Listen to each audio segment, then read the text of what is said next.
Welcome back to Harrelson Trumpets. Today I want to review with you my trip to Memphis and to Nashville and discuss a little bit of the horns that we have in stock, because we do have a lot of visitors coming in right now.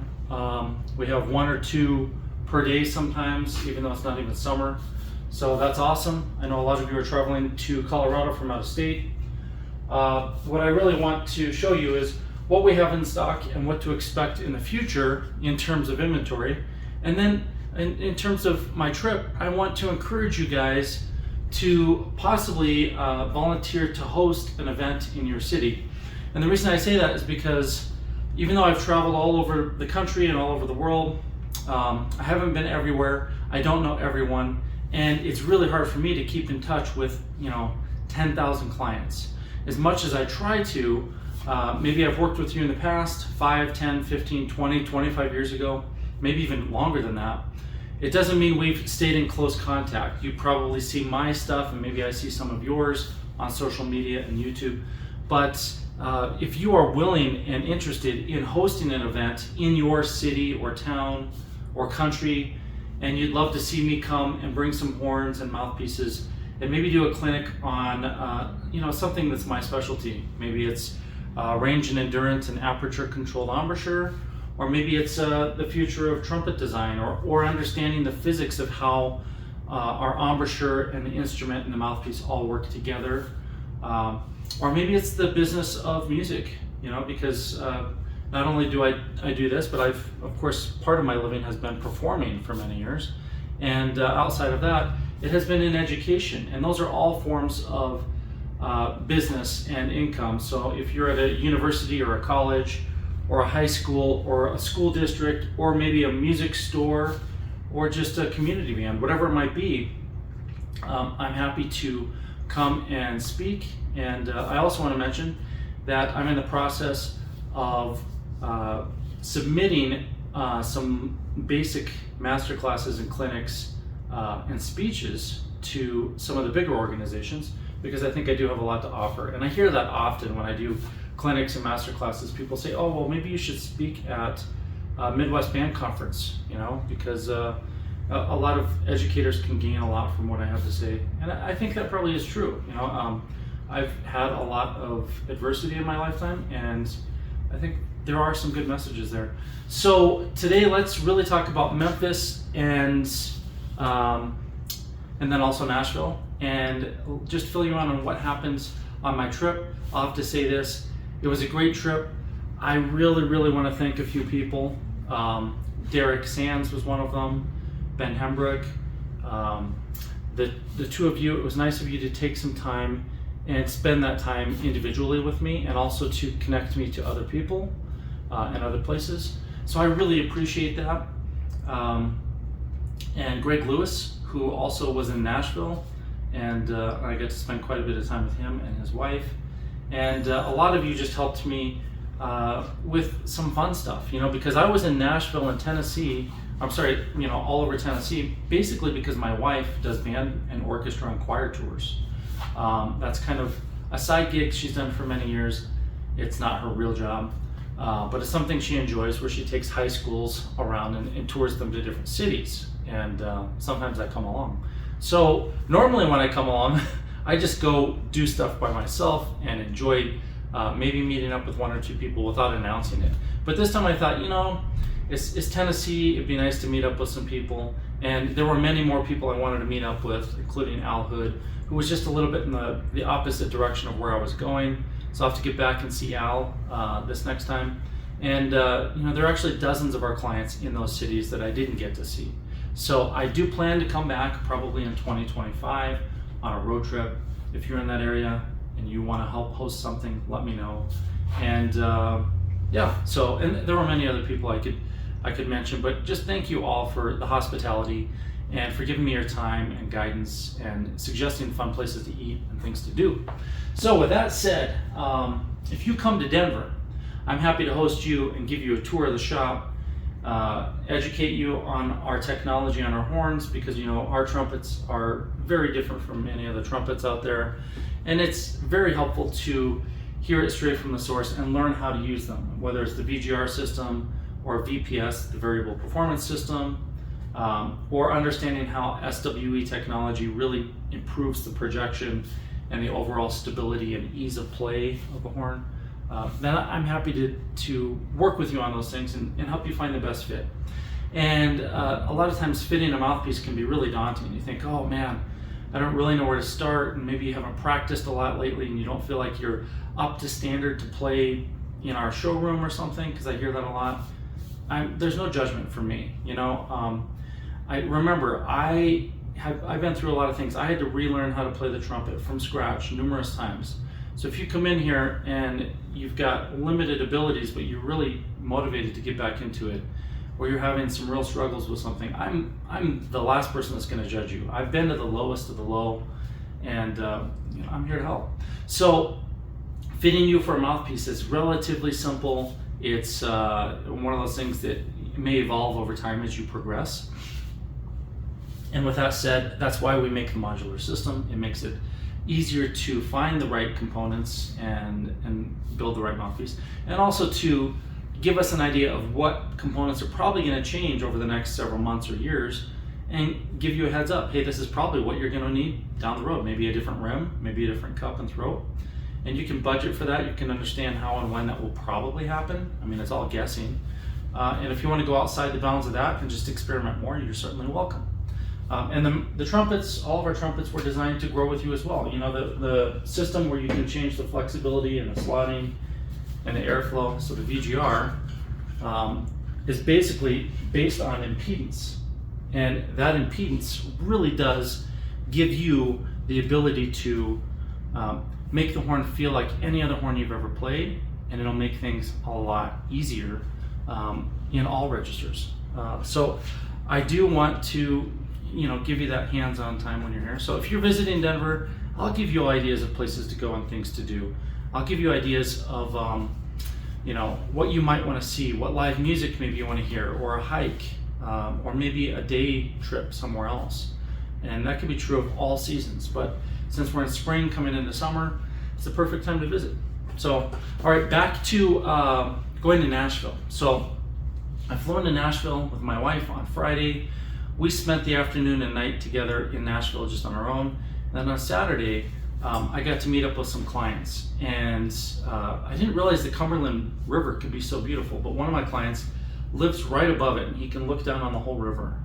And that was really cool. So, you know, experiences like that are always so much fun to just really get to see things. And I'm happy to go into your home and spend time with you. That client, he has a Muse system, and he has all kinds of components, and he laid them all out on his entire kitchen counter, which filled the whole thing actually, because he had so many components with mouthpieces and things. And then he just picked my brain. Hey, what if I want to do this? How would I achieve a brighter tone quality? How can I help with my range and endurance? And we walked through all of it, and we talked about, you know, some of the basic techniques to improve the performance and get better at aperture, controlled aperture. And I'm happy to do that stuff, even if it's right in your home. I also love to do clinics and master classes. So on Monday, I actually gave a master class to a couple different trumpet sections at a high school in just outside of Memphis. And that was a lot of fun too. Working with students is one of my favorite things to do, especially like school-age students and through college. And that's primarily because when I was that age, I didn't really know where I was going with things. I didn't know how I was going to you know, get to the point where I could play professionally. And that was my goal, was I wanted to play professionally. I just loved playing the instrument. I loved making the sound out of the trumpet, but I also enjoyed playing other instruments. And so for me, I really wanted to excel at trumpet playing, and there were some things that held me up. It usually wasn't theory, because I studied that, and you can learn it at the piano. And it usually wasn't even things like improvisation. I knew, well, you just have to spend time working at it, and of course know the theory, but also have a good ear and listen to what other people are doing in the group.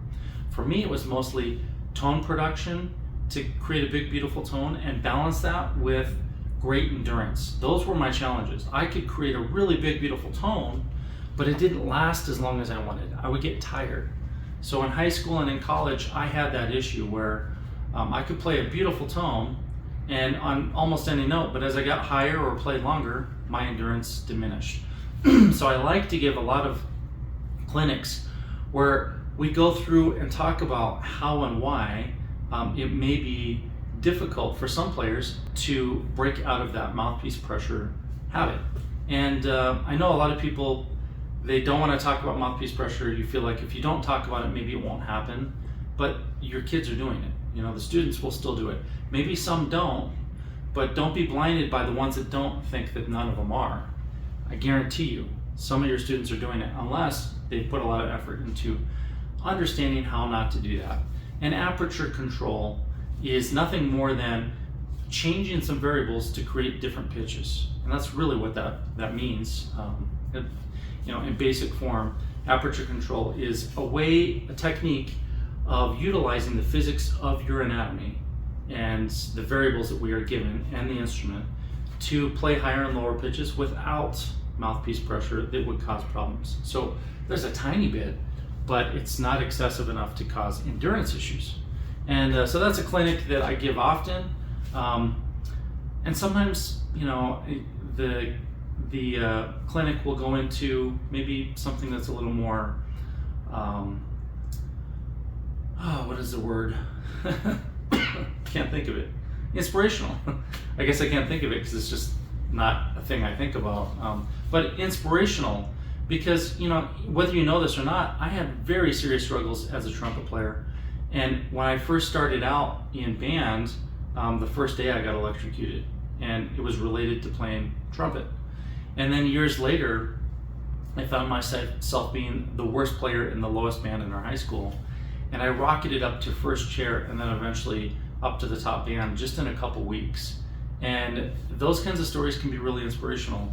And of course, I've had similar experiences with my health, having serious health problems, being born with two major birth defects, one in my heart and one in my brain.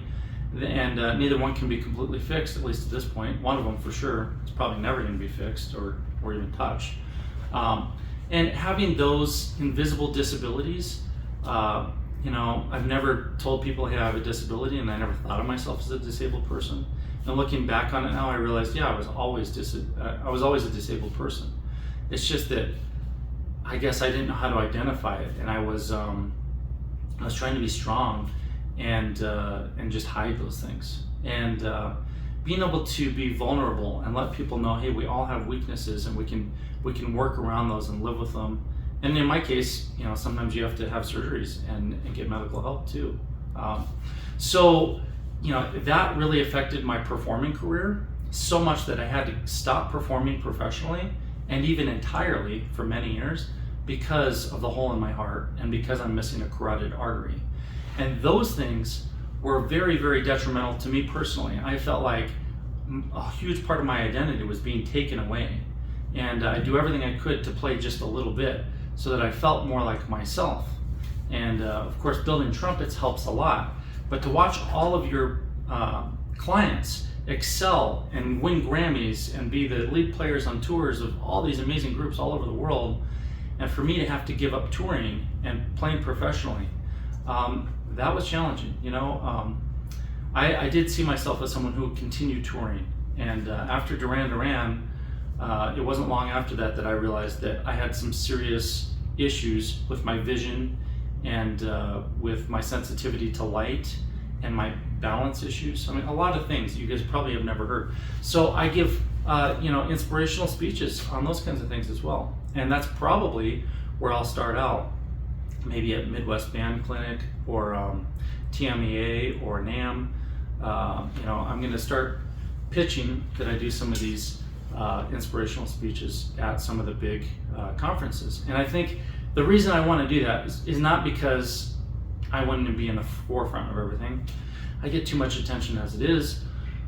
It's really because I want to share these stories and these experiences with others, because there's so many other people that have similar issues. Almost every person I've ever met has had something that they felt was out of their control and held them back, and they had to find a way to get past it, or it limited them.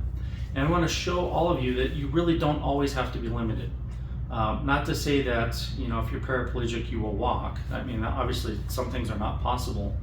But at the same time, I want to help people enrich their own lives and also be empathetic and caring and loving towards other people who maybe have invisible disabilities. So back to Memphis and Nashville. Memphis, it was an interesting visit because it was a little bit dead. I was there on Monday. Let's see, today is Wednesday. And Monday was a pretty dead night there, whereas in Nashville, Monday was hopping, it was crazy. I know because I was actually in both places the same night.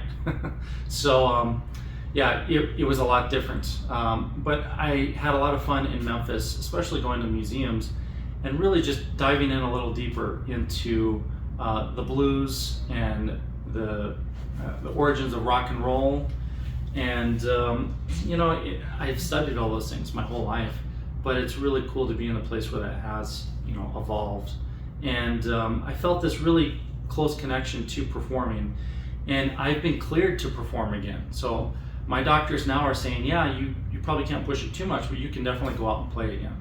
And now I feel the calling to really just put in the time and practice and get good at playing trumpet again and go out and perform. So that's going to be a big focus of mine this year. And hopefully it's a focus of yours as well.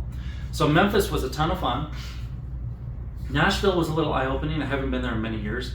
And I didn't realize it had become such a party town. I didn't go to Opryland, but the Grand Ole Opry was something that my wife and the students did, and they loved it. Apparently it was just amazing. There's so many high caliber musicians in both of these cities, and not many of them comparatively are trumpet players.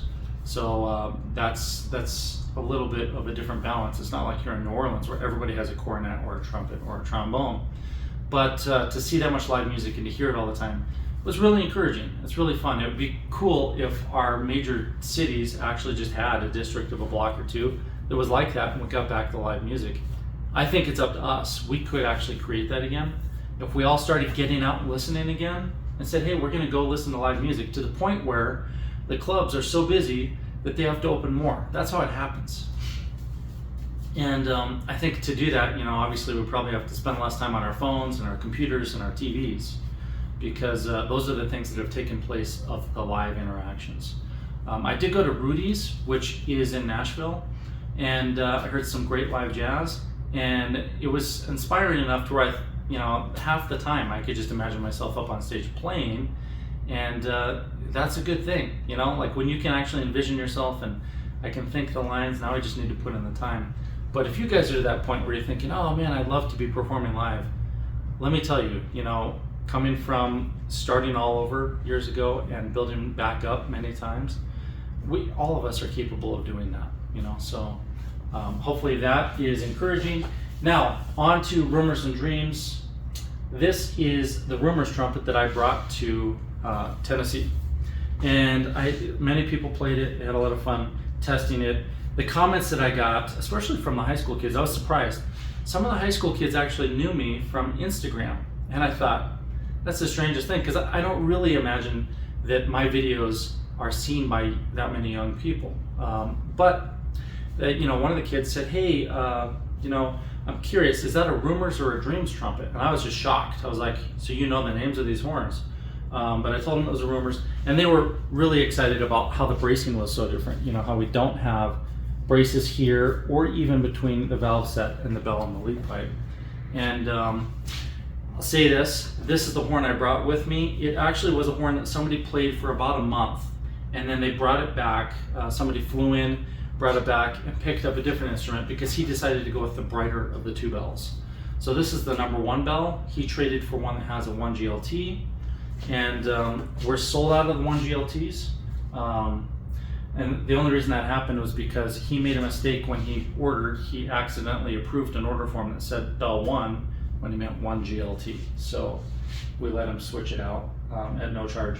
But this is the Rumors trumpet. I'm going to play just a few notes on this one with Spectratone Red, because that was the main configuration a lot of people are asking about.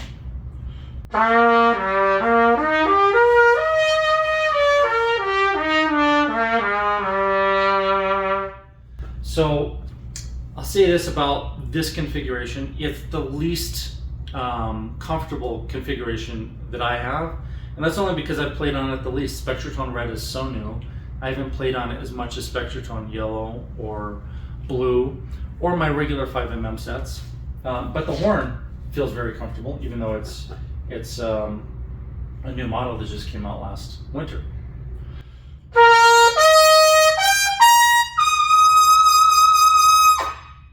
And it definitely can scream, it can light up, it's easy to play in the upper register, and Spectratone Red is an excellent fit with this horn.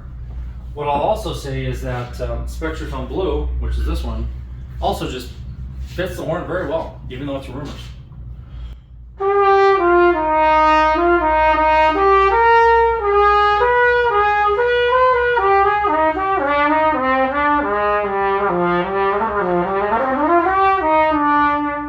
Yeah, it's so nice and warm and velvety.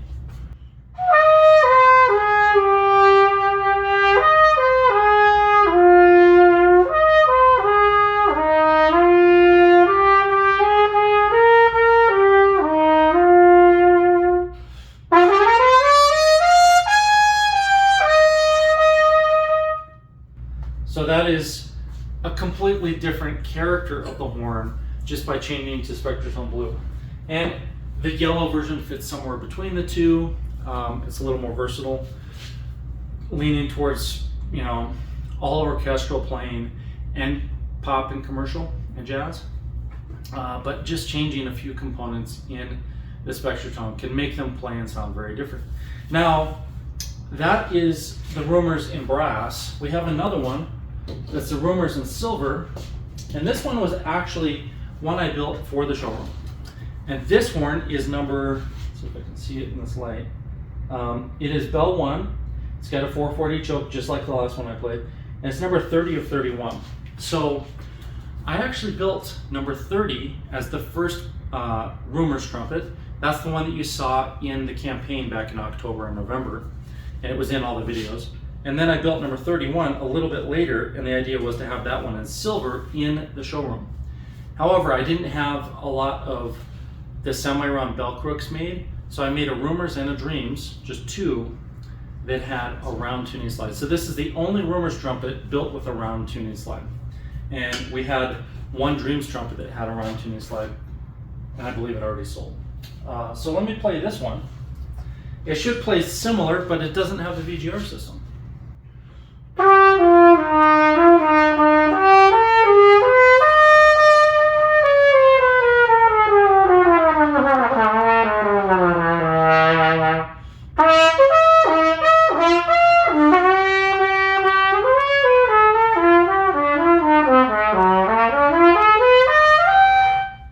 And that feels very nice.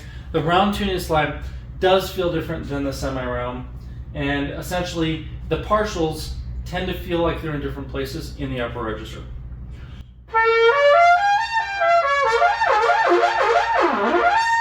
They feel like they have more space between them. And now, Spectratone Red.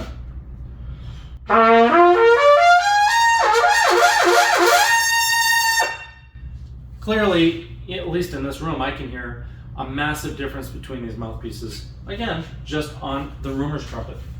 So both of these are in stock. If you're visiting this week or next week, they may both still be here, depending on if somebody buys one. We have another Rumors.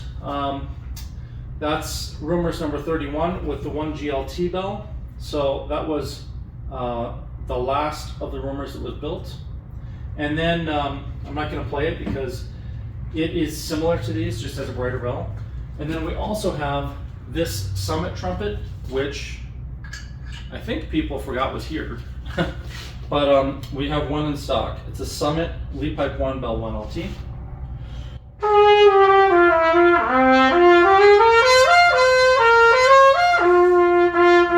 Let me put my other mouthpiece in, because that's not really the right mouthpiece for that song.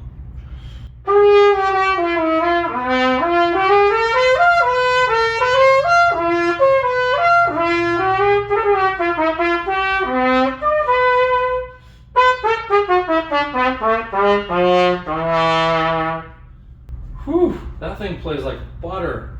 Oh, and this is a special edition Summit. So this one, I had put some really cool